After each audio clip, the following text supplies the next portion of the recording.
Assalamualaikum warahmatullahi wabarakatuh. Pada video kali ini, kita akan membahas tentang pusat pertanggungjawaban pendapatan dan beban. Adapun anggota kelompok saya, yaitu yang pertama, saya sendiri, Arif Zulfaliana dengan NIM 016, dan rekan saya, Fitri Amalia Salihah dengan NIM 031. Pusat tanggung jawab. Pengertian dari pusat tanggung jawab yaitu pusat tanggung jawab merupakan organisasi yang dipimpin oleh seorang manajer yang bertanggung jawab terhadap aktivitas yang dilakukan. Sifat pertanggungjawaban yaitu pusat-pusat pertanggungjawaban muncul guna mewujudkan satu atau lebih tujuan yang disebut objektif atau tujuan jangka pendek. Fungsi dari berbagai pusat tanggung jawab perusahaan adalah untuk mengimplementasikan strategi. Selanjutnya ada hubungan antara input dan output. Pengendalian dalam hubungan antara input dan output ini berfokus pada penggunaan input minimum yang dibutuhkan untuk memproduksi output yang dibutuhkan menurut spesifikasi tepat dan standar yang berkualitas, tepat pada waktunya, dan dengan jumlah yang diminta. Yang kedua, mengukur input. Kebanyakan input yang digunakan dalam pusat pertanggungjawaban dapat diukur secara fisik, yaitu seperti jam, tenaga kerja, liter, kilogram, meter, dan lain-lain. Dalam SPM, ukuran fisik tersebut diterjemahkan dalam satuan moneter. Jumlah moneter yang dihasilkan dari perhitungan tersebut disebut dengan biaya. Selanjutnya ada mengukur output. Pada organisasi profit, pendapatan per tahun umumnya digunakan untuk mengukur hasil dari output. Pada organisasi non-profit, tidak ada tolak ukur yang pasti untuk mengukur output. Efisiensi dan efektivitas. Konsep input dan output dapat digunakan untuk menjelaskan arti efisiensi dan efektivitas yang dinyatakan sebagai perbandingan.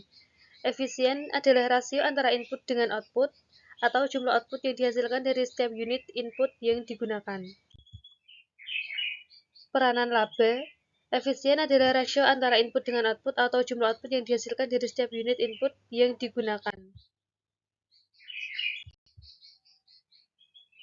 Selanjutnya ada jenis-jenis pertanggungjawaban. Yang pertama ada pusat pendapatan, yang kedua pusat biaya, yang ketiga pusat laba, yang keempat pusat investasi. Selanjutnya ada pusat beban. Definisi pusat beban yaitu pusat beban merupakan pusat tanggung jawab yang inputnya diukur secara moneter, namun outputnya tidak. Ada dua jenis dari pusat beban, yang pertama ada pusat beban teknik, dan dua ada pusat beban kebijakan. Pusat beban teknik. Pusat biaya teknik memiliki ciri sebagai berikut. Yang pertama, input-input mereka dapat diukur dalam bentuk jumlah uang. Yang kedua, input-input mereka dapat diukur dalam bentuk fisik. Dan yang ketiga, jumlah optimum input dalam bentuk jumlah dolar yang dibutuhkan untuk memproduksi sebuah unit output dapat ditentukan. Selanjutnya yaitu pusat beban kebijakan. Pusat beban kebijakan meliputi unit-unit administratif dan pendukung, seperti akuntansi, hukum, hubungan industrial, hubungan masyarakat, sumber daya manusia, operasi-operasi lead bank, dan hampir semua aktivitas pemasaran. Istilah kebijakan tidak berarti bahwa penilaian manajemen mengenai biaya optimum bersifat mendadak dan sembarangan. Selanjutnya ada ciri-ciri pengendalian umum penyusunan anggaran. Yang pertama, manajemen membuat keputusan anggaran. Yang kedua, anggaran inkremental. Dan yang ketiga, tinjauan berdasarkan nol atau zero based review. Dan yang keempat ada variasi biaya. Selanjutnya, pusat administratif dan pendukung. Pusat administratif meliputi manajemen senior korporat dan manajemen unit bisnis seperti para manajer unit pendukung. Pusat pendukung merupakan unit-unit yang menyediakan layanan kepada pusat pertanggungjawaban. Adapun permasalahan dalam pengendalian atas beban administratif, yang pertama, kesulitan dalam pengukuran output, dan yang kedua, tidak adanya keselarasan cita-cita. Ciri-ciri pengendalian umum. Yang pertama, penyusunan anggaran. Pihak manajemen merumuskan anggaran biaya kebijakan dengan menentukan besar-besarnya pekerjaan yang harus diselesaikan. Pekerjaan yang harus dilakukan terbagi dalam dua kategori, yaitu berkesinambungan dan bersifat khusus.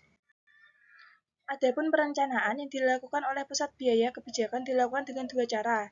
Yang pertama, anggaran inkremental atau incremental budgeting, dan yang kedua, telaah berbasis nol atau zero based review. Kemudian variasi biaya.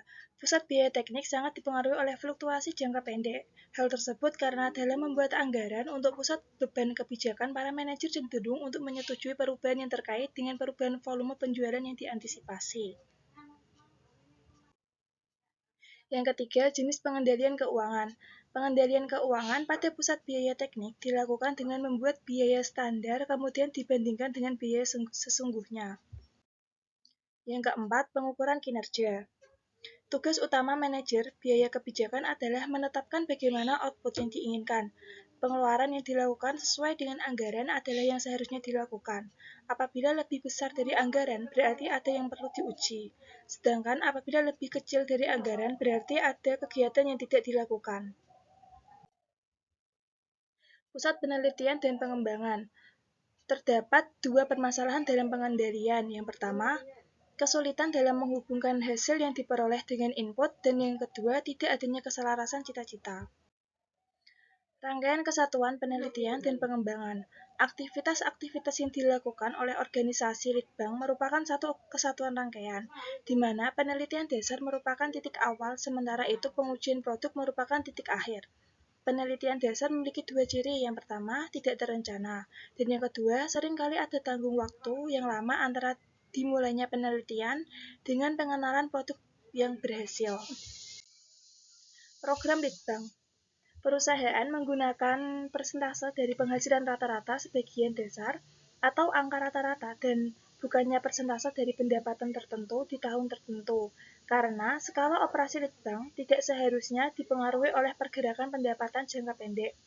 Persentase tertentu yang digunakan sebagian ditentukan oleh perbandingan dengan pengeluaran litbang perusahaan saingan dan sebagian lagi oleh riwayat pengeluaran litbang perusahaan itu sendiri. Anggaran tahunan. Jika suatu perusahaan telah memutuskan suatu program litbang berjangka panjang dan telah menjalankan program ini dengan sistem persetujuan proyek, maka upaya untuk menyusun anggaran litbang bertahun akan menjadi persoalan yang sederhana, dengan melibatkan kalenderisasi atas pengeluaran yang diperkirakan selama periode anggaran. Selanjutnya, pengukuran kinerja. Di banyak perusahaan, manajemen menerima dua jenis laporan mengenai kegiatan-kegiatan litbang. Jenis laporan yang pertama, membandingkan prediksi terakhir mengenai total biaya dengan jumlah yang disetujui untuk masing-masing proyek. Jenis laporan kedua terdiri dari perbandingan antara pengeluaran yang dengan pengeluaran aktual di masing-masing pusat tanggung jawab. Kemudian pusat pemasaran. Di banyak perusahaan, dua jenis aktivitas yang sangat berbeda dikelompokkan di bawah pusat pemasaran dengan pengendalian yang berbeda satu sama lain. Terdapat dua pusat pemasaran. Yang pertama, aktivitas logistik, dan yang terakhir, aktivitas pemasaran. Sekian presentase dari kelompok 4. Bila ada salah, kami mohon maaf. Wassalamualaikum warahmatullahi wabarakatuh.